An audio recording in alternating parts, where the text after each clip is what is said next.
Olá, seja bem-vindo a mais uma edição do VidaCast. Hoje, como tema, temos Desafios do Jornalismo Investigativo. O nosso convidado é Egas Jussai, pesquisador e jornalista. Olá, Egas, seja muito bem-vindo. Olá, Marta, e olá a todos internautas que seguem a página do Media Lab. É um prazer estar aqui convosco para partilhar um pouco daquilo que são os desafios do jornalismo investigativo em Moçambique. Egas é pesquisador do CIP, jornalista, liderou uma turma no Media Lab com 32 estagiários e já produziu 14 peças cinematográficas. Além disso, que nós já falamos do Egas, o que podemos saber mais? Bem, além disso, já produzi algumas investigações no Centro de Integridade Pública, investigações essas que algumas culminaram com detenções dos envolvidos em casos, por exemplo, de vendas de cartas de condução, bem como no caso de exploração sexual de reclusas no estabelecimento penitenciário de Nzavela. Além disso, já fiz algumas outras investigações que tinham como principal foco demonstrar aquilo que é a rede de influência por parte do Presidente da República, onde ficou provado que após a ascensão ao poder por parte da família Nyusi, o número de empresas cresceu em mais de 100%, passando de 5 empresas para 15 empresas só em 2019. Além disso, fui fazendo alguns trabalhos corriqueiros a nível da instituição que represento, que é o Centro de Integridade Pública, naquilo que é a minha obrigação como jornalista e pesquisador da instituição. Sim, Egas mencionou aqui sobre a pesquisa que fez sobre as cartas de condução. Quais foram os desafios que o Egas enfrentou ao produzir esta matéria?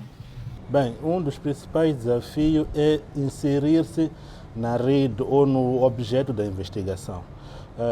Tinha que primeiro buscar contatos de pessoas que já fazem parte da rede e de alguma forma penetrar na rede sem que eles desconfiassem que estavam a ser alvos de uma investigação. Então esse foi um dos maiores desafios e o mais caricato é que tinham pessoas que eu conhecia envolvidas. Então foi um trabalho que de alguma forma tive que perder algumas amizades para poder realizar essa investigação e trazer provas de que realmente as cartas de condução estavam à venda num valor de 50 mil meticais a nível do Inater na altura, agora Inatro, na cidade de Maputo, a preço de 50 mil meticais. Não que essa seja só uma prática só da cidade de Maputo, é uma prática que é vivenciada a nível das outras províncias, mas nosso alvo foi a província cidade de Maputo, mas isso também demonstrou que é uma prática que vai acontecer nas outras províncias, porque após a publicação desse artigo houve identificação de algumas redes que iam funcionando nas outras províncias. Então, esse foi um desafio, mas o desafio foi superado, que culminou com a publicação da investigação. Sim, o Egas também mencionou aqui que algumas pesquisas culminaram numa detenção. Poderia explicar mais sobre isso? Bem, no caso do Inater, da venda de carta de condução, há uma coisa caricata que aconteceu. Eu acabei sendo arrolado como arguido. Arguido significa que eu poderia muito bem ser julgado e condenado por corrupção ativa. Mas a instituição que eu represento, trouxemos provas e mostramos que aquilo foi feito no âmbito de uma investigação. E que eu seria mais testemunha do que arguido. Então, a investigação culminou com a detenção de 17 funcionários do Inater e depois da detenção deles foram abertos processos disciplinares, alguns foram expulsos. Então, essas são as detenções que aconteceram por causa da investigação que ocorreu no processo de venda de cartas de condução.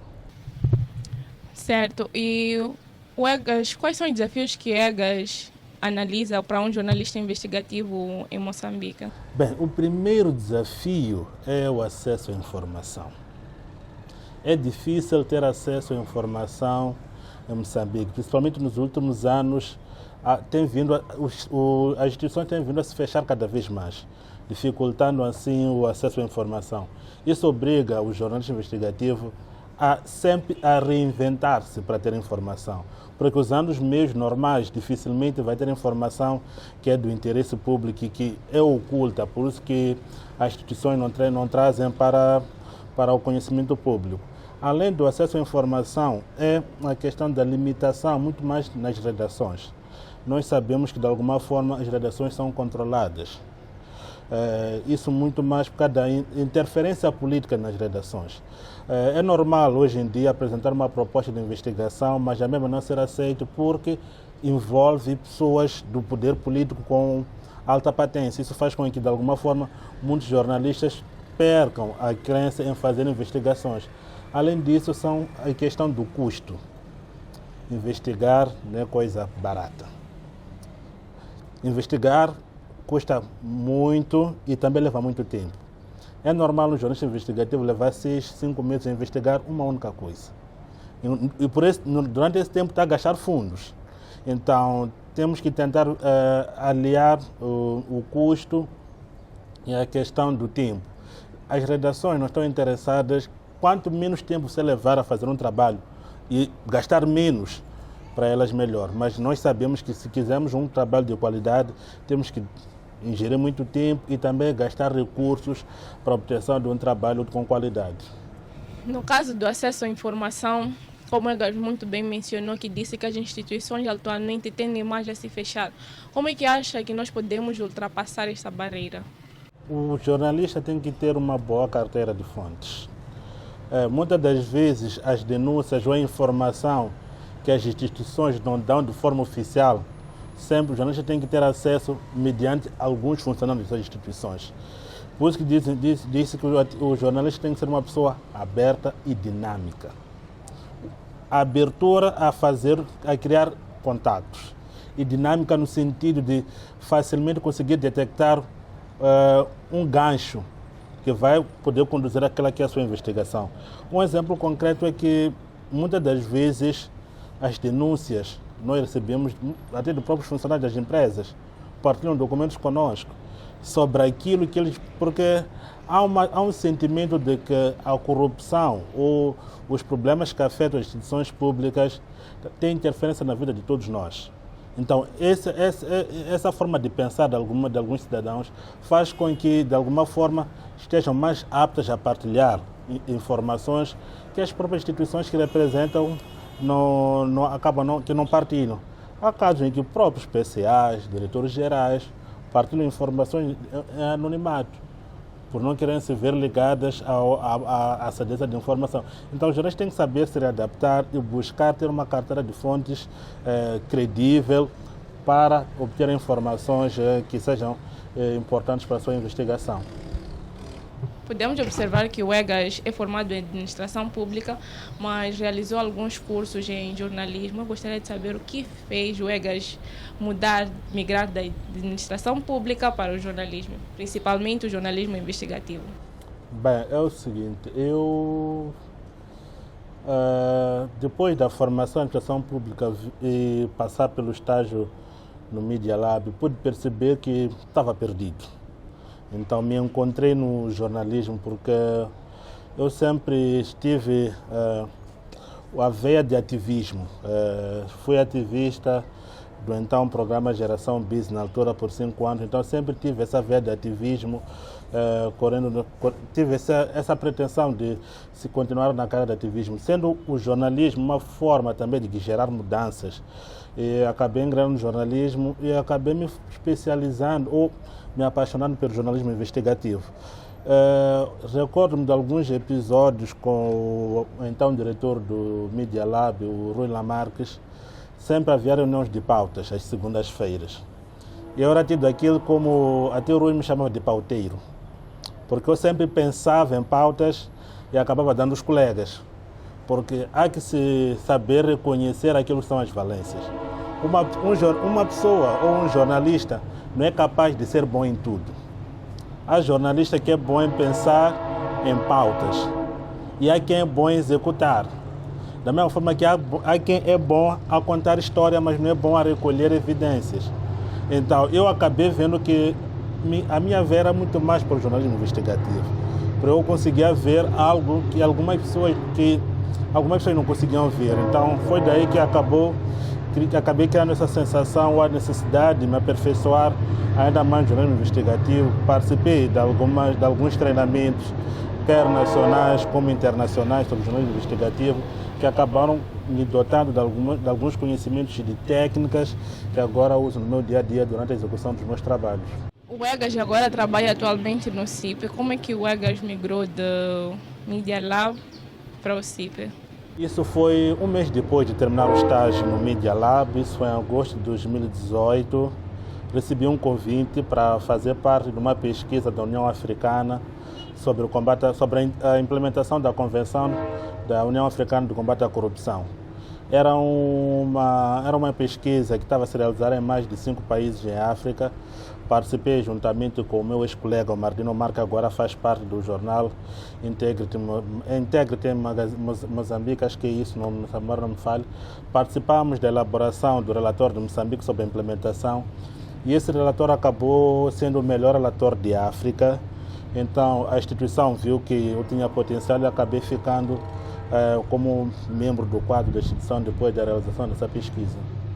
O Egas tocou num ponto muito importante que às vezes as nossas redações não costumam querer que os jornalistas tirem algumas matérias por acabar comprometendo as mesmas. Como é que nós, como jornalistas investigativos, podemos driblar esse esquema? Atualmente existem várias formas de efetuar uma investigação. Nem todos os jornalistas investigativos, jornalistas estão filiados às redações. E mesmo os que estão filiados às redações, às vezes fazem investigações e acabam publicando em outros órgãos e não assinam as suas obras. Esse é um caminho. Porque há redações que não aceitam temas considerados como se fossem políticos. Um exemplo claro, estão aqui no Media Lab, estão na fase de treinamento. De certeza que há temas que não podem retratar, porque isso vai aferindo aquilo que é a relação entre os parceiros, bem como com o governo, que pode comprometer também a imagem institucional do próprio Media Lab. Mas vocês, como jornalistas investigativos, podem fazer investigações e publicarem em jornais, tanto nacionais como internacionais, sem assinar a própria obra e trazendo aquilo que é a verdade sobre os fatos à sociedade moçambicana. Pese embora sabemos que há uma tendência agora, muitos jornalistas investigativos não assinam as suas matérias por causa da limitação da liberdade. Agora temos, como eu havia dito anteriormente, o espaço tende a ser cada vez mais fechado.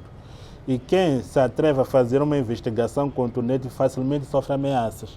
Então isso faz com que alguns jornalistas investigativos não assinem as suas reportagens. Então, um dos caminhos é esse de não assinar as suas reportagens ou criar parcerias.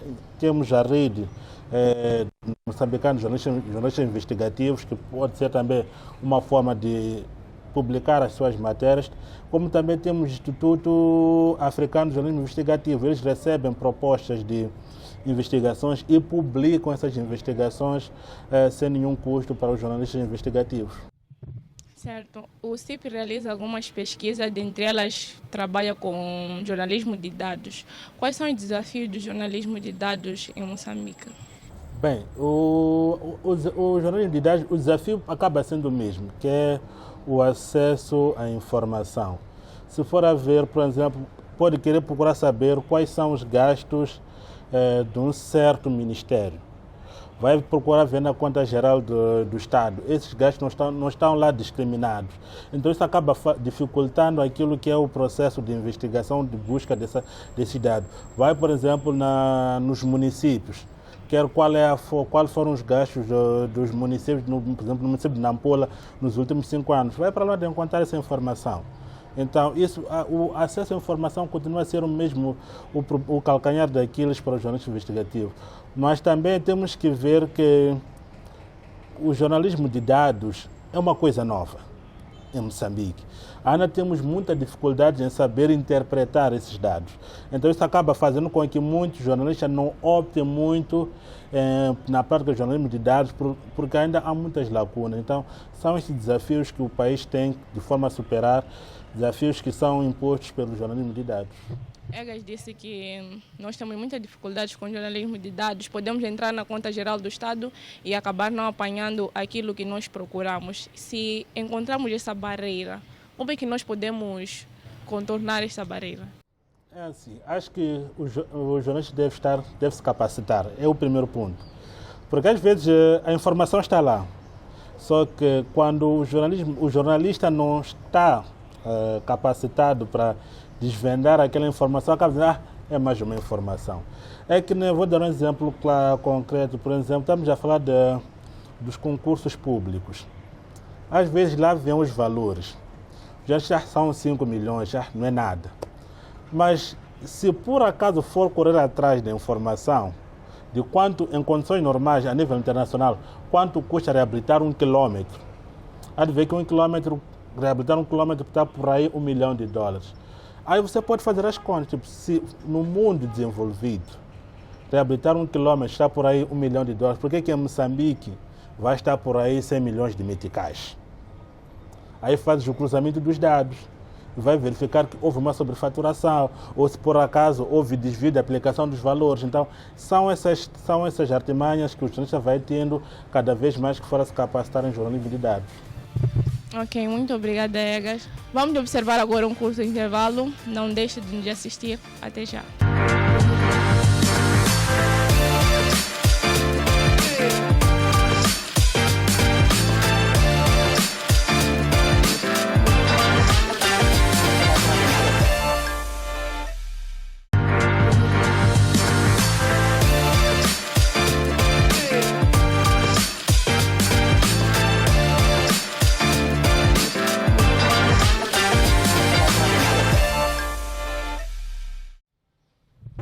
Olá, sejam muito bem-vindos à segunda parte do videocast.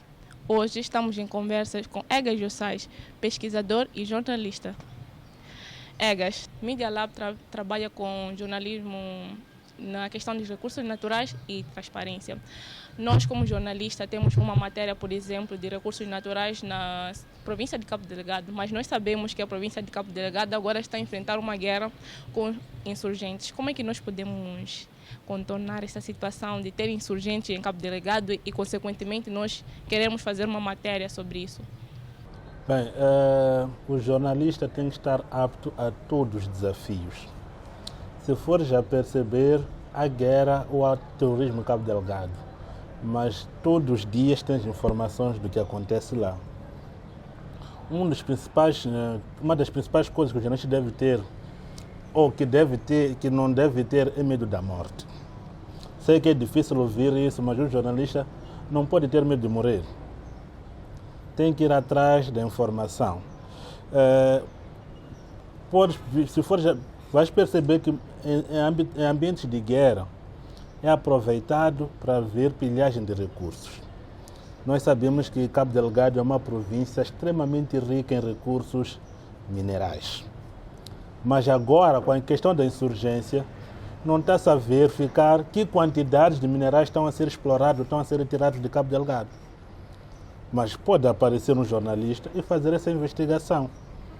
Nós já vimos, mesmo numa situação, por isso algumas deixar recuar, alguns dizem que o jornalista é insensível, porque às vezes há uma situação de acidente, há um dilema, o jornalista ajuda ou reporta o que está a acontecer. Muitos podem dizer que não, antes de reportar tem que ajudar. Outros podem dizer que não, antes de ajudar tem que reportar porque é trabalho dele. Então, o jornalista tem que estar preparado para lidar em todo tipo de ambientes. Então, uma coisa que podemos fazer para contornar a questão da insurgência é ter contato de pessoas que estão lá no terreno. Mas tem que ser pessoas que te dão informações fidedignas. Por exemplo, o Centro de Integridade Pública tem correspondentes em muitas províncias e mesmo distritos, que são usados, por exemplo, no contexto eleitoral. Às vezes, quando nós queremos ter uma informação, por exemplo, de Moeda ou de Mocimboa da Praia, recorremos a esse correspondente, tipo, ok, tivemos informação que está a acontecer isto mais aquilo, confirmas. Se confirmas, qual é a evidência do que está a acontecer? Pode mandar fotos, mandar vídeos do que realmente está a acontecer. Então, se o jornalista tiver um leque de contatos, facilmente pode colmatar ou contornar a questão da insurgência ou a questão do conflito ou alguma outra barreira que pode surgir no local onde pretende fazer aquilo que é a sua investigação. Egas tocou agora num ponto muito interessante que me deixou com uma pulga atrás da orelha. Disse que nós não temos como controlar quantos dos recursos estão a sair de Cabo Delegado com a situação de guerra. O que me faz questionar, está acontecendo uma guerra em Cabo Delegado, mas nós estamos a ver que isso não está a afetar as indústrias extrativas. Qual é a opinião de Egas quanto a esse assunto? Bem, é o seguinte, essa opinião que eu vou dar é uma opinião pessoal, não institucional, que fique isso bem claro. Sou da opinião que, de alguma forma, o que está a acontecer em Cabo Delgado podia muito bem ser evitado. Se não está sendo evitado, é porque há quem está a sair a ganhar com isso. Não sei quem, mas de certeza que há quem está a ganhar com a guerra em Cabo Delgado. O CIB já fez uma investigação sobre o custo de guerra em Cabo Delgado. A última versão foi publicada na semana passada, onde mostra com dados o que está realmente a acontecer em Cabo Delgado. Por causa da guerra, o setor da educação está sendo marginalizado. A quem interessa ter pessoas menos instruídas? Não sei. Mas nós sabemos que quanto mais tivermos pessoas sem acesso à educação, maior liberdade terão os dirigentes de fazer e desfazer sem ser questionados. Por que acha que Moçambique tem um dos piores sistemas de educação? Por isso. Porque não querem com que a sociedade tenha capacidade de questionar aquilo que são as ações do governo. Por isso que fazem e desfazem ao seu belo prazer. Então, a questão de Cabo Delgado é muito mais profunda e que requer uma reflexão nacional. Todo mundo deve refletir o que é que pode-se fazer para solucionar o problema de Cabo Delgado. Os que estão a se aliar aos insurgentes são pessoas que pensam que não tenho emprego, passo mal, se calhar a solução esteja na insurgência. Só podemos fazer uma comparação. Acabo de passar numa empresa de segurança que está a recrutar aqui na cidade de Nampula. Está cheio de jovens à procura de emprego. Mas o concurso é só para 50 pessoas. Mas estão mais de 300, 400 pessoas ali à procura de ocupar uma daquelas vagas. Enquanto não se criar políticas de empregabilidade, de educação, que façam com que os jovens busquem pelo seu sustento, teremos situação de jovens desempregados que vão pensar que aliar-se aos insurgentes é o melhor mecanismo de poder lutar para a sua sobrevivência. A província de Nampula, Zambésia, Cabo Delgado são as províncias que têm mais recursos, mas em contrapartida são as províncias que menos recebem investimento do Estado. Então, é só para tentar mostrar que essa disparidade de investimento por parte do governo pode estar muito bem a alimentar aquilo que é o posicionamento dos jovens ou o alistamento de jovens à insurgência em Cabo Delgado. Ok, muito obrigada, Egas. Foi uma conversa muito boa. Obrigada por ter aceitado o nosso convite. Quer deixar ficar aqui alguma mensagem aos futuros jornalistas investigativos quanto aos desafios? Bem, se calhar uma mensagem seria nunca percam a vontade de trazer a verdade. Porque quando o jornalista perde a vontade de trazer a verdade, facilmente vai deixar de ser relevante para a sociedade. O nível ou os aliciamentos que vocês terão, de certeza. Vai fazer uma investigação, de aparecer alguém, ok, esteja aqui um valor, não publica. Se por acaso você ceder a essas propostas, vai deixar de ser relevante para a sociedade. Porque o jornalista tem a obrigação de sempre trazer a verdade, o que está oculto. Então, por isso, desejo-vos uma boa caminhada e espero poder fazer alguns trabalhos convosco, que é para mostrarmos que o país realmente não está bom. E nós, como jornalistas, temos que fazer o nosso melhor, ou temos que dar o melhor de nós para melhorar a situação do país, que é trazendo a informação fidedigna, com evidências e que de alguma forma faça com que seja impossível dos prevaricadores serem inocentados pela justiça. Obrigada, Edas, pela essa conversa. Chegamos ao final de mais um videocast. Hoje, como convidada, tivemos Egas Jussai, que é pesquisador e jornalista do CIEP. Muito obrigada por ter assistido à nossa programação. Não se esqueça de nos acompanhar nas nossas plataformas digitais, Facebook, Instagram e YouTube. Até a próxima.